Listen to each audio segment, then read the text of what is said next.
Tuimbe sote. Haleluya.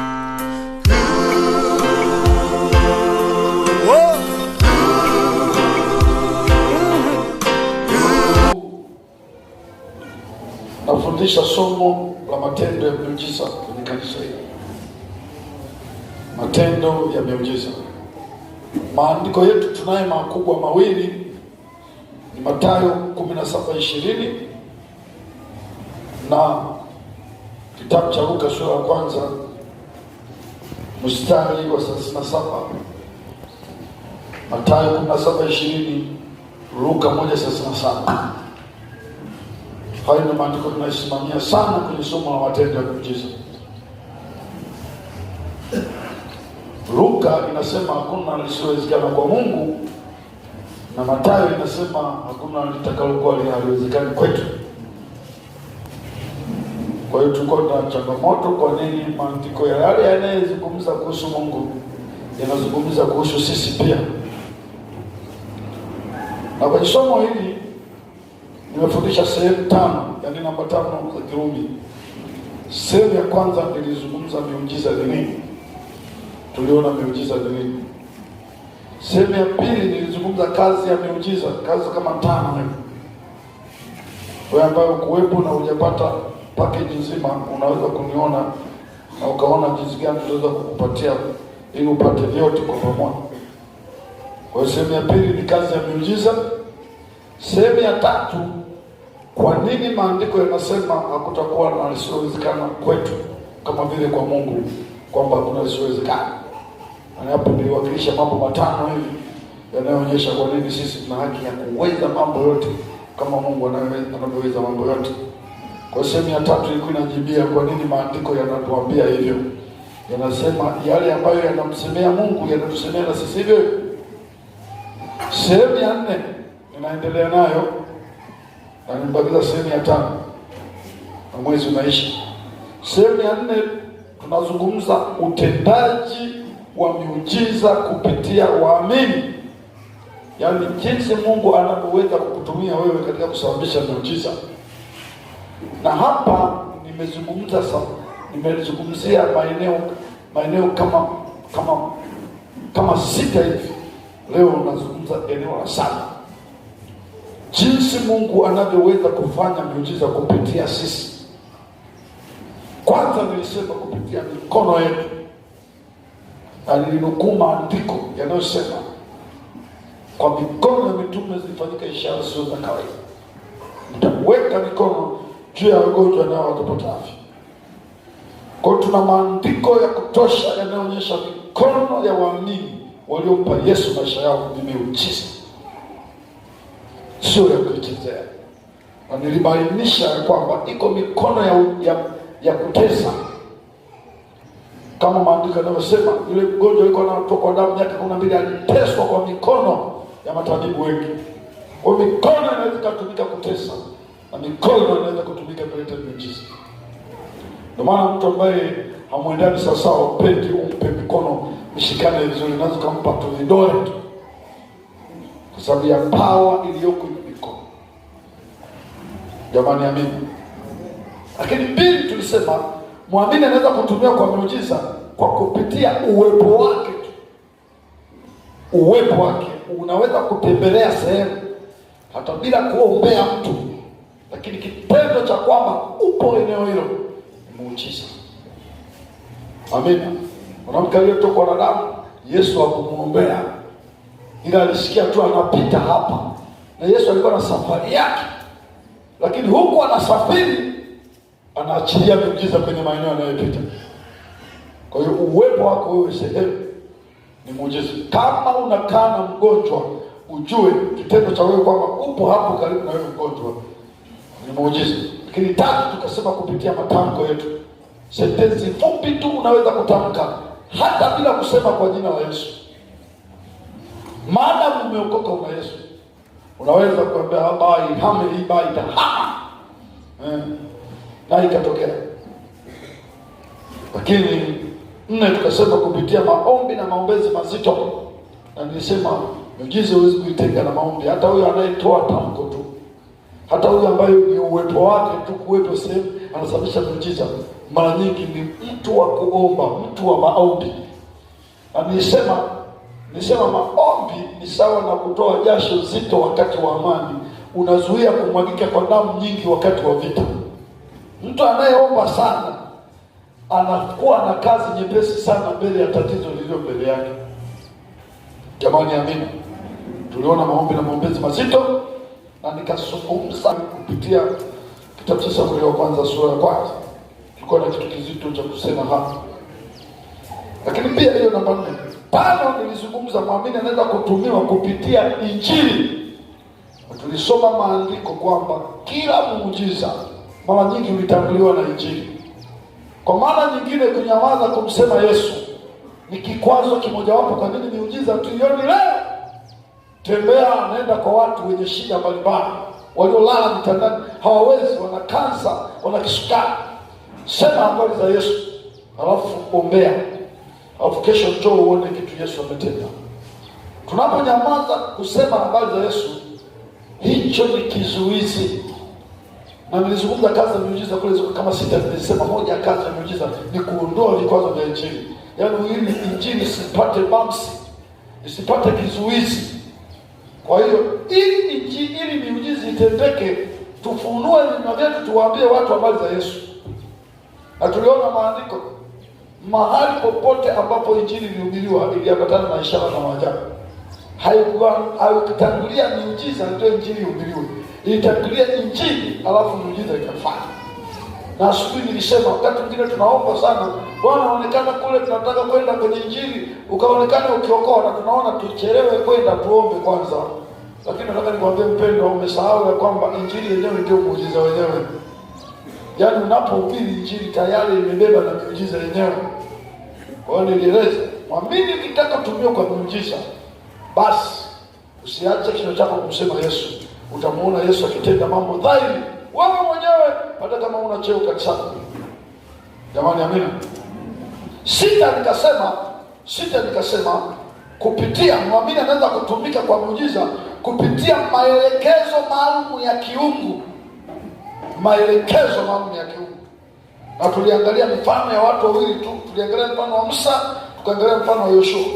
Musa amefika baharini, Mungu anamuelekeza, anasema nyoosha fimbo juu ya bahari, alafu tayagawanya maji. Yaani Mungu anamwambia Musa ndio atagawa maji, ataigawanya ile bahari. Lakini maelekezo alitoa Mungu. Na nimesema hivi, kuwa makini sana na maelekezo ya Mungu. Kuna wakati tunataka kuombea watu jumla tu kwa utaratibu ule wote. Kumbe tunahitaji kutulia, tuone Mungu kwenye tatizo hili ananielekeza nifanye nini. Nilitoa tahadhari tu kwamba maelekezo ya kiungu sio fundisho. Yaani maana yake huwezi kuchukua fimbo leo uende baharini kule feri ukasema hivi fimbo iliwahi kugawanya maji alafu kanyoosha bahari igawanyike. Maelekezo ya kiungu sio fundisho. Sasa mitume na manabii, na kama unaendaga huko, wanachokosea wanalifanya liwe fundisho. Kama siku ya kwanza alimwaga maji mafuta, akamwambia mtu akanyage, alafu mtu akakanyaga kapona, basi anataka mwage mafuta kila siku. Maelekezo ya kimungu hayanaga hivi. Musa hapa anaambiwa anyoshe fimbo, aliponyosha fimbo bahari ikafanya nini? Ikagawanyika. Sehemu nyingine akakuta maji machungu, Mungu akamwambia kata mti, tupa kwenye maji yatakuwa matamu. Sasa hiyo sio tiketi ya kutafuta mti ukate utakuwa mganga wa kienyeji. Ni hapo tu. Na katika safari ya Musa hatujawahi kuona sehemu nyingine amemwambia aende kwenye miti aanze kukatakata miti na majani. Ni hapo. Haya maelekezo ya kimungu, wamefika mahali kuna jabali hamna maji, watu wana kiu. Mungu anamwambia chukua fimbo, piga mwamba. Sasa wewe chukua fimbo yako kapige mwamba, sasa sijue lolote una kiu, unasubiria, unasema napiga mwamba hapa. Mbona kawaida fimbo ukipigaga mwamba maji wewe yanatoka? Watakuja malaika watakwambia ilikuwa kwa Musa. Na wewe sikiliza maelekezo yako. Kama atakwambia shika chepe uchimbe, chimba. Jamani, amini. Haya akaenda mbele akaukuta mwamba vile Musa akakosea kama wanavyokosea manabii leo. Kwa ukikutaga mwamba dawa yake ni fimbo, ni kuuchapa. Akachapa kaambia sasa umechapa uingika nani? Sasa wewe unataka kuwa sasa mganga wa kienyeji wa kupigaga mawe, kupiga fimbo mwamba au uingika nani? Moja ya mambo ambayo alifanya Musa asizuiwe kuingia Kanaani ni uzoefu. Mungu hazoeleki. Yeye ana maelekezo yake kwa wakati anayotaka kufanya. Kwa kuna maelekezo mengi ya kiungu yanaweza kusababisha wewe utumike kwa muujiza, na ukiyapoteza haya maelekezo umekwamisha muujiza. Ukiona kuna tatizo, na hii inazungumza na watu wenye utulivu wa kusikia Mungu anasema nini. Mtu mwingine anakukatalia, anaweza kuambia wala usikemee, wala una sababu ya kukemea. Asubuhi nimetoa mfano mmoja, nitarudia alafu nitatoa mfano mwingine. Nilikuwa nahubiri na mhubiri mmoja, na mimi nilikuwa mhubiri wa kwanza miaka karibu 8 iliyopita. Kwenye mkutano wangu kuna mtu alikuwa anakuja kwenye viwanja vya mkutano ana mapepo yule binti tangu siku ya kwanza mpaka ya 5. Yaani kila akija mnakemea, natoka kesho ni mapepo, na mpaka sauti inakauka kwa sababu ya mtu mmoja. Nilipomaliza mkutano, alitoka siku hiyo kama amefunguliwa. Mwenzangu anahubiri kesho, na mimi nilikuwepo kesho, anayepokea mwenzangu. Alipopokea mkutano, yule binti alikuwa na mapepo kuliko siku zingine zote nilizohubiri mimi. Kwa hiyo watu wale, yaani ni vurugu, ni shida. Kamata huyu weka pale, kamata huyu ndani. Sasa ikafika wakati wa wahudumu wanamnyanyua watoke wakakeshe naye. Na wahudumu hawapendi hayo. Yaani jambo lianzishe. Kuna sehemu zingine haonaga ustaarabu. Niliwahi kuhubiri Dodoma chuo cha Biblia. Sasa nilifurumua mapepo, sio nilikuwa nazungumza mapepo tu. Nilifurumua mapepo pale chuoni ya hatari. Nilipomaliza nikawaachia ngoma ile waendelee nayo. Nimeenda ndani. Sasa unajua walimu wakaniletea wenye mapepo wote. Kwa sababu na kazi ulianzisha pale uwanjani, wewe endelee na. Nicheka sana sikio. Nasema hii kazi uliendelea. Hapo aliwatisha tukasema mwenyewe aliyetufurumua ameondoka. Nyinyi wao mliwezi kabisa. Wakasema sio shida, mbona yuko pale? Natoka nje nakuta mzenge kwa hapo, mzenge kweli. Zenge sana.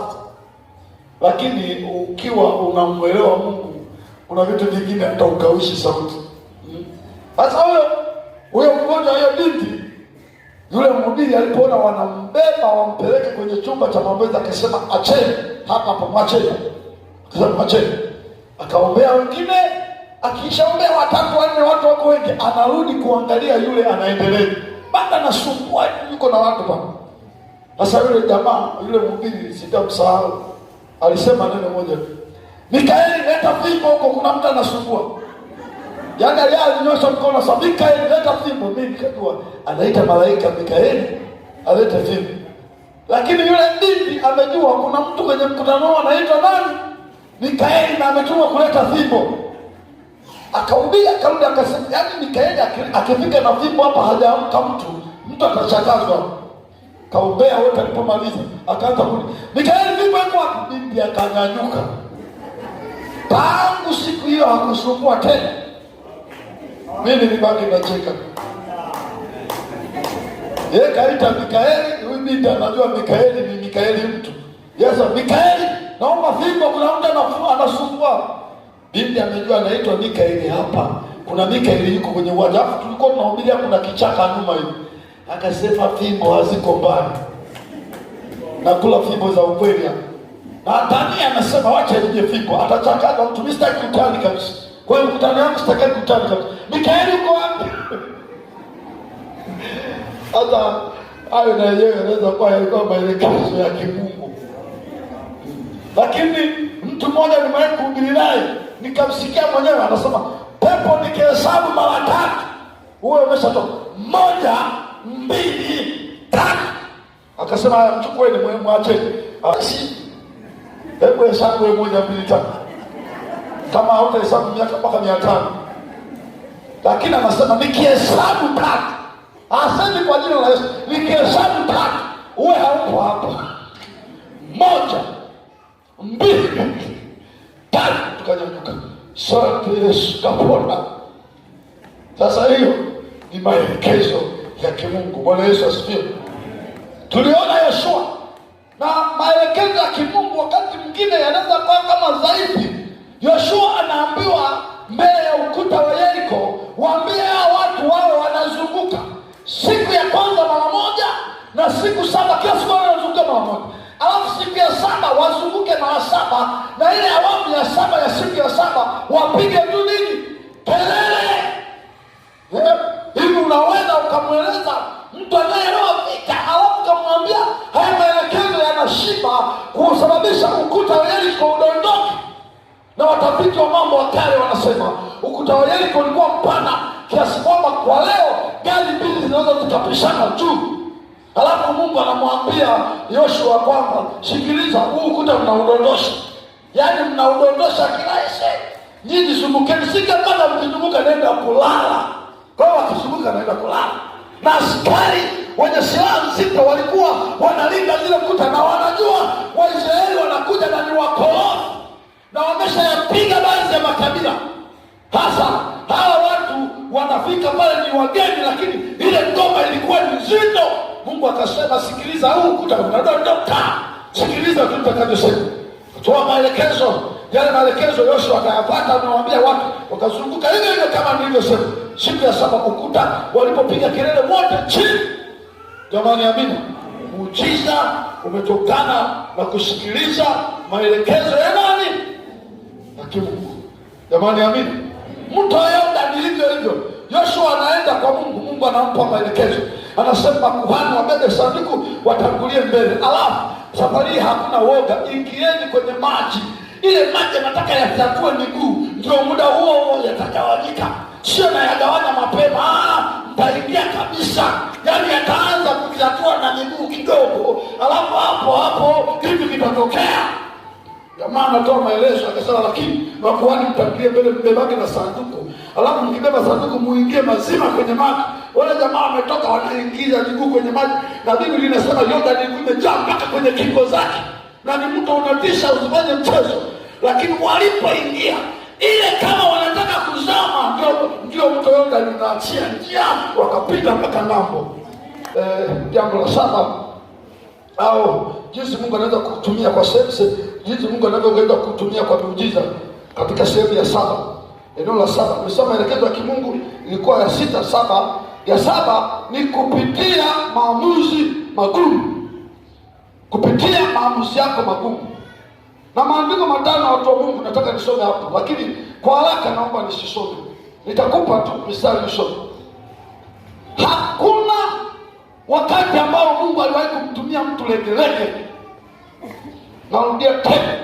Watu wote waliowahi kutumiwa kwa miujiza sio watu legelege, ni watu ambao wanaweza kufanya maamuzi magumu, watu risk taker, wanaweza kujihatarisha.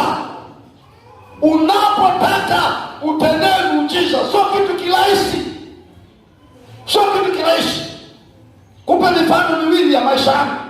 Niliwahi kuumwa vidonda vya tumbo, na nimekuwa nikisema mara nyingi, vidonda vile ni kitu vimenishambulia, vinaniuma. Niliamua kuchukua maombi siku 3 ili kupambana na vidonda vya tumbo. Sio kilikuwa kitu kirahisi. Siku ya kwanza mpaka jioni nilijua nakufa, lakini nikanyunda vile niende niwe kwa Mungu kuliko kubaki duniani na vidonda vya tumbo. Mimi ni mchungaji, na uwezi kutenganisha mchungaji na maombi. Iweje niume vidonda vya tumbo saa 6 tu ikuangue mpaka unauliza chakula kiko wapi? Hayo ni maamuzi magumu, na viliondoka katika jina la Yesu. Asema viliondoka kwa jina la Yesu.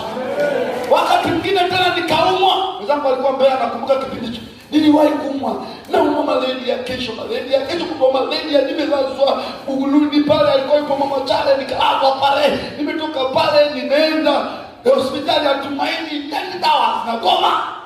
Nimeenda Tumaini, wanazoa kambi wangu wa kanisa kipindi hicho, nimelazwa pale, niko hoi.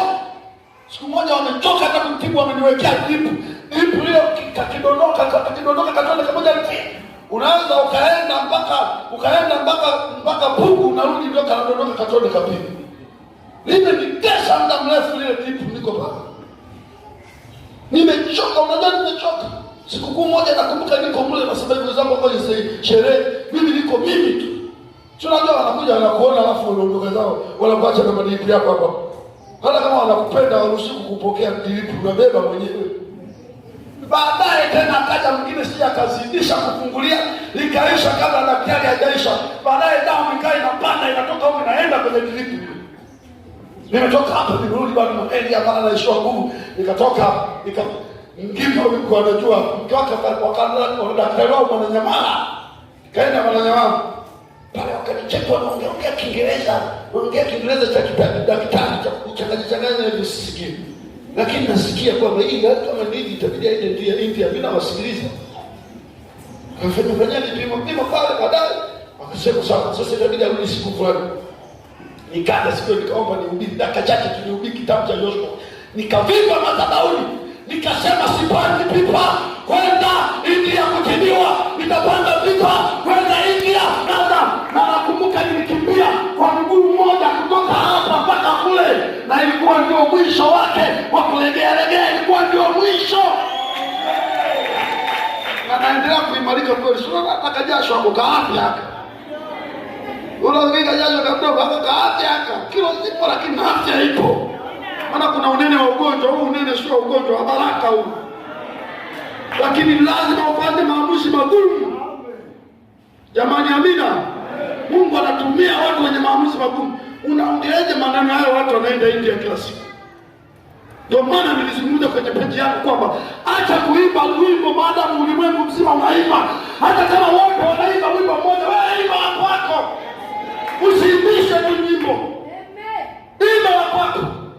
Daudi alikuta wanaimba Goliathi ndio mkubwa, Goliathi ndio boss, hatumwezi yeye akaimba ninampiga. Peke yake hakuna shaka wala nani. Yeye peke yake ndio aliimba Goliathi naenda kumgaragaza sasa hivi. Akaacha wanaoimba wimbo wa kushindwa. Goliathi anatukana siku 40, asubuhi jioni anatukana watu wamenywea. Wanaimba Goliathi ndio bosi. Daudi anawaambia hamna bosi hapa. Bosi ni Yehova peke yake. Unakwenda kumchakaza. Lazima uwe unafanya maamuzi magumu. Na asubuhi ya leo nataka watu wanaweza kufanya maamuzi magumu. Wakati mwingine fanya maamuzi magumu. Wakati mwingine fanya magumu kwa Bwana, hamna operation hapa. Sijui unanielewa? Unanielewa? Sifundishi imani nyingine tofauti. Niko kwenye masuala ya imani na madhabahu. Sema amina nisikie. Sasa nakupa sura 5, mistari 5 sehemu tofauti ili uone kwamba Mungu anaweza kutumia muamini kwa maamuzi magumu. Aya 9:21. Yenyewe inasema maana alisema nikigusa tu vazi lake nitapona. Huyu mwanamke ambaye amesema sana na maandiko huyu. Amesema sana na wahubiri. Alifanya maamuzi magumu. Kwa Waisraeli mwanamke wa namna hii ni najisi. Anataka kai kwingine hataki kuingia kwenye kusanyiko kwa watu. Yeye akasema potelea mbali, kama wananiua waniue. Lakini mimi mguu kwa mguu, macho kwa macho, mpaka niguse pindo la vazi la Yesu. Na nikigusa tu nitapona. Watanieleweje wenyewe? Watanihukumu kwa torati yao? Sijui. Yeye alifanya maamuzi magumu. Hata Yesu anaposema nani ameniita anaitwa, alikuwa haogopi Yesu, alikuwa anaogopa adhabu, kwa sababu sheria ilikuwa haimruhusu afanye kile alichokifanya. Maamuzi yake magumu yakafanya awe msiba. Kwenye kitabu cha Mathayo 9:21. Na kwa maandiko nimalize nikuombee. Andiko lingine Danieli 3:17. Danieli 3:17. Unaona wale mashujaa watatu, Shadraka, Meshaki na Abednego. Wanasema Mungu atatuponya na huo moto. Na kama hatatuponya sisi hata hivyo bado hatukubali kuabudu sanamu. Hawa ni listening, wako tayari kufa, wanasema huu moto hata kama unatuchoma, lakini hapa hatumwachi Mungu wetu. Sayansi inakataa, huwezi kuingia kwenye moto katoka salama, lakini hawa wameacha historia, waliingia kwenye moto, akaongezeka na mtu wa 4, na mtu yule anaitwa Yesu Kristo, simba wa kabila la Yuda, ndani ya moto. Walitoka hawana hata harufu ya moto, ndani ya maamuzi magumu. Nataka nikwambie, fanya maamuzi magumu juu ya Mungu wako, uone Mungu atakaje kutokea. Jamani amina. Andiko la tatu,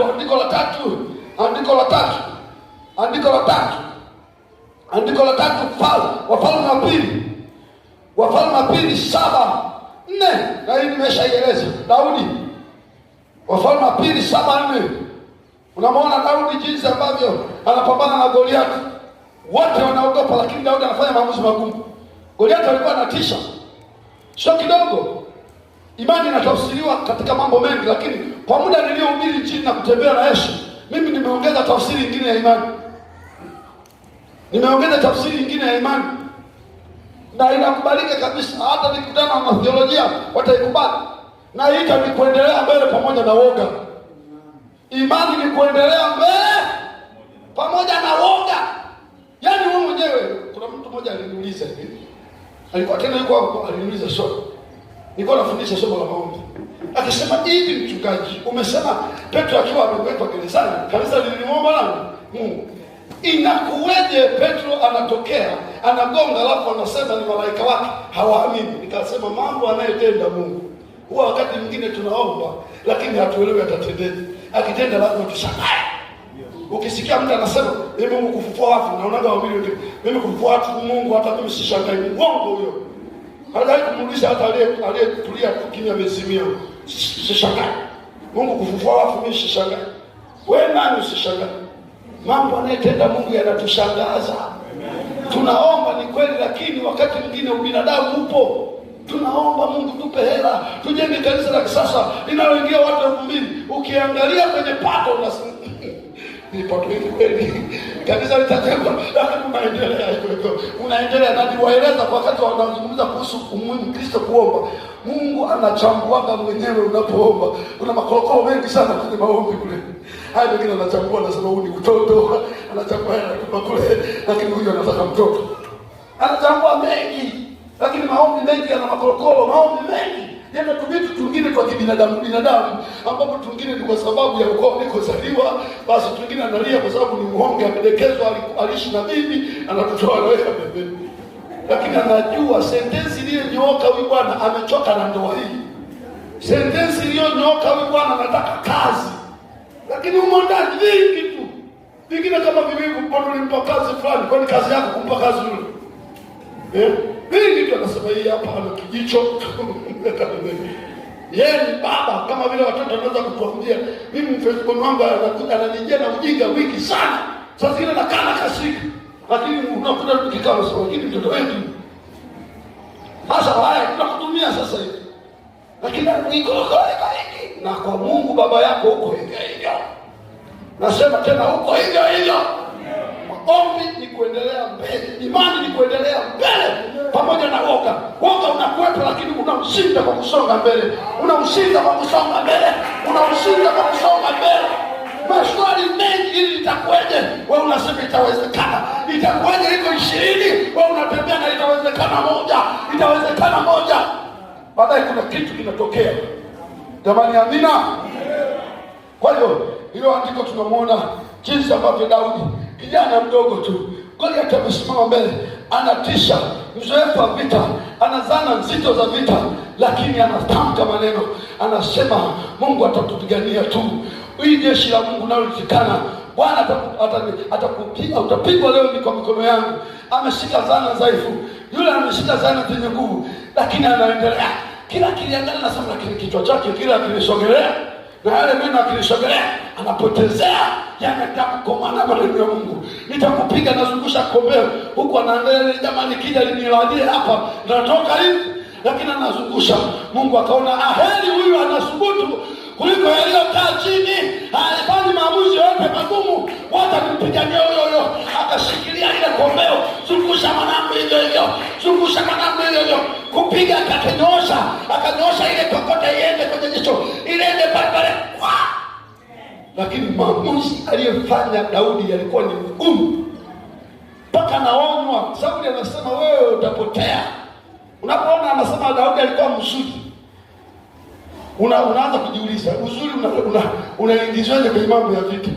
Mtu wa vita alikuwa anataka aonekane vizuri kidogo hivi, anatokezea kidogo hivi. Sasa anaandika anasema alikuwa mzuri tu. Unaona? Alikuwa mzuri tu, yani hatishi. Ukimwona hata hatishi. Lakini alikuwa na maamuzi. Jamani, amina. Leo Mungu anatumia watu wanaweza kuwafanya maamuzi magumu. Andiko lingine linaweza kuwa